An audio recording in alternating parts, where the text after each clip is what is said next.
all I want for Christmas. Pat, obviously, you know Santa's real. Yeah. What do you want Santa Claus to leave under the tree at Rogers Arena for those Vancouver Canucks? Well, let's go for the big present. Like, let's just lead off. They want that second line, second top six forward. I think that's the realistic chase. Yep. I don't know how. I mean, obviously they want a defenseman, but yeah, top six forward. Top six forward. I was looking around at this. Under the tree. I was looking around at this because you need it under the tree, so it doesn't mean that you're spending to get it. Like, you don't. Santa Claus isn't demanding a first round pick. I mean, yeah, that's what I mean. We were talking about like your dream gift. Yeah, I think it's Elias Lindholm. Put Elias Lindholm under the tree at Rogers Arena. That's bold. How is that bold? Think about it this way, okay? I mean, it's the kind of guy they need. You're absolutely right. I'm just saying. I just don't know how they didn't. If you want to talk about cost, if you're Santa's not mom and dad. Santa doesn't collect first round picks. Yeah. You leave out some cookies and you're good. Ask your no about getting you presents. If there's no cost, like there's going to be a cost. He's probably going to be the biggest trade deadline target, I would say. Pending UFA at $4.85 million for this year. It would be hard for the Canucks to fit him in, and obviously that acquisition cost is going to push you away.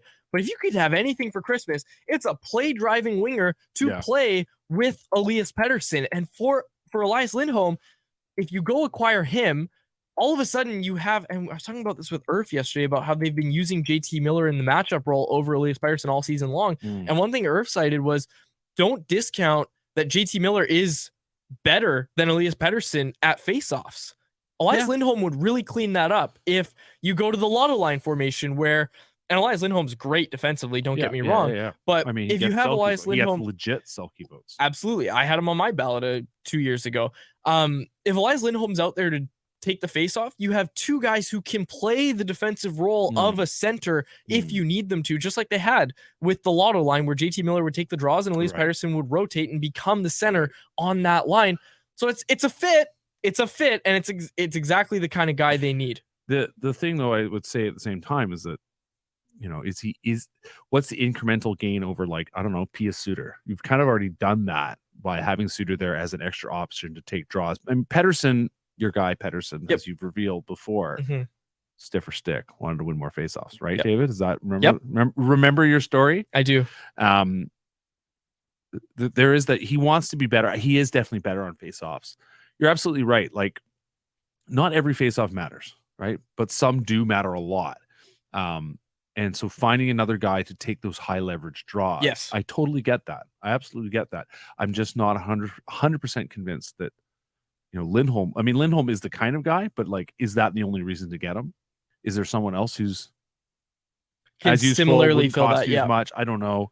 I do think the current Suter experiment, I think, is really interesting. Yeah, I think you still would rather have him down the lineup. I'd rather have a forward, because what are you replacing? You're not replacing Pia Suter. You're replacing like Nils Oman. Yeah, like a guy that's going to take over in that top six, push Suter back to the third or fourth line, like where you really ideally want him to be. Because that's when you're in the Canucks' position, that's what you want to be doing, right? You want to add guys to the top that pushes people down. Exactly, and that's what good teams have, and that's depth, right? Like that's depth, and you need that during the playoffs. And the one thing I'll say is, as much as we're talking about how this team is a wagon and they're going to the President's Trophy, they're going to the Cup final, like, just imagine, and knock on wood, wherever you want it, folks, just imagine you're in a playoff round and you lose a top six center. Hell, imagine you lose Teddy Bluger. Exactly. Imagine you lose Teddy Bluger or any center. And that's in 2011, right? Like, that's the story. It wasn't, they added Max Lapierre. They were always wanted to add Max Lapierre, and it was good they had Max Lapierre because they lost Manu Malhotra, right? Like that's why you do stuff like that. Ideally, obviously, you have everybody in the lineup, and that's what you're trying to build. And you're trying to build this maximum roster flexibility. Yeah. And having more guys who can play at the top is better, because that means some of them are going to play down the lineup. Grady had something for us. I'm going to steal this from one Blake Price today. He was floating the name Jake Gensel. Now, when you first hear that, you're like, whoa, that's big game hunting. But to me, that depends on where the Penguins are going to be at closer to the deadline. He's a pending UFA.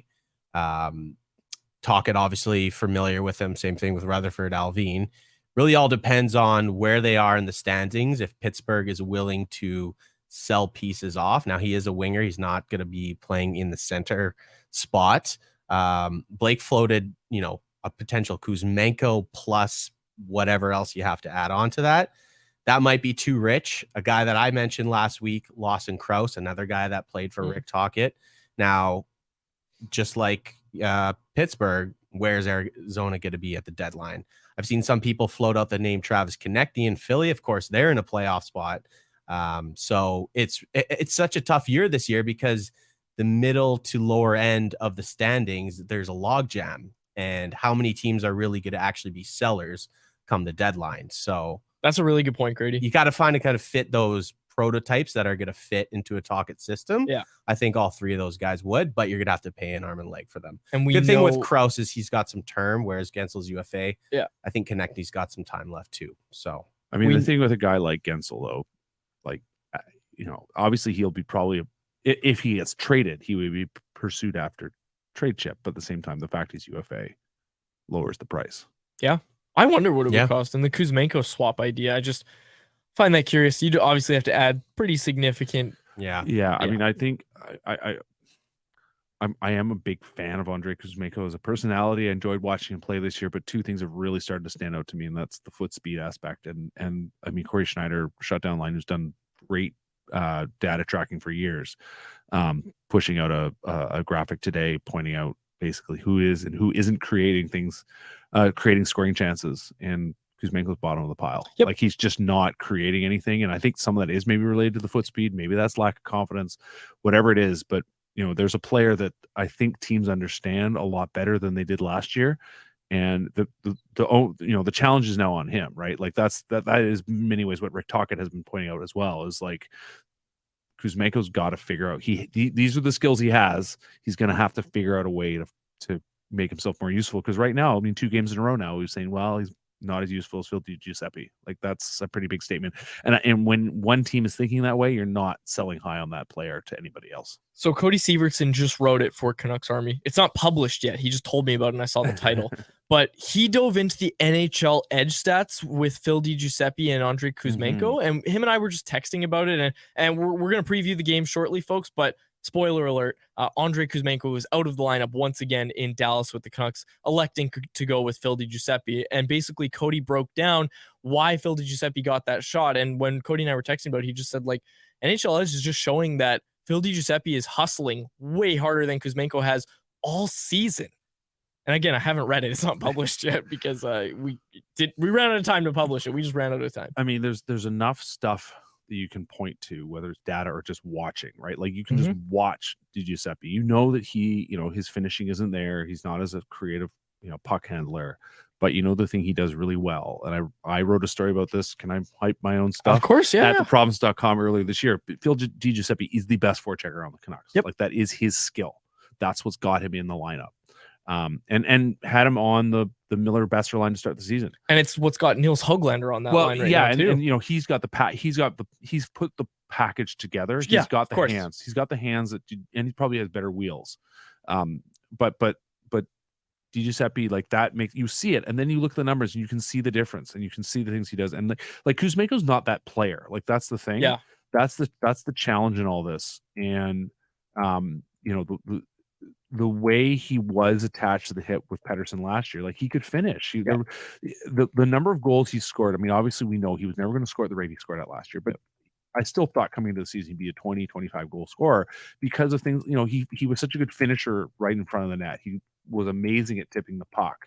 And neither of those elements have really been much evidence this year. And we're seeing in the numbers, it's not even that he's not playing as much. It's that even when he's on the ice, nothing's happening. And that's something he needs to figure his way out of. Dan Milstein taking the high road. I mean, I texted with him, shout out to Josh Griffiths for getting the quote, but like, I texted with Dan as well. And Dan's like, yeah, no, he's going to be fine. He's going to be fine. Yep. Taking the high road. He's like, I believe in my player.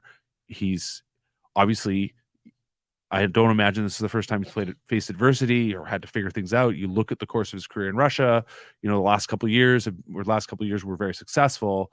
And I think a lot of it was down to him finding his game, working on his game. Like, he's got high, he knows how to do it. It's just now going out and doing it.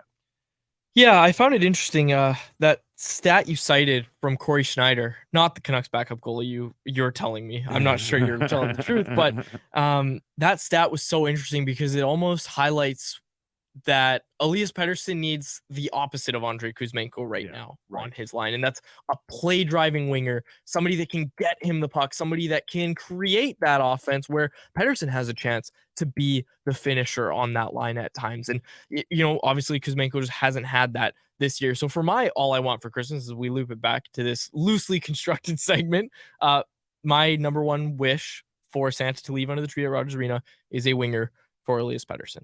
A play driving winger for Elias Pettersson. You're getting really specific. Like I said, I just wanted a top 6. I don't want. Why?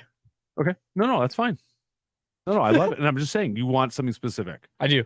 I want it for Elias Pettersson. Okay. I want it for Elias Pettersson. And the reason I want Elias Lindholm is so that Elias Pettersson can start to play matchup role, and I don't have to hear about this JT Miller, blah, blah, blah, all this stuff. Anyways. I love it. Yeah. Canucks Conversation with Harmon and Quads every weekday at 2 p.m. Be sure to check it out on the Canucks Army YouTube channel. And if you missed it, go check it out on your favorite podcast catcher app.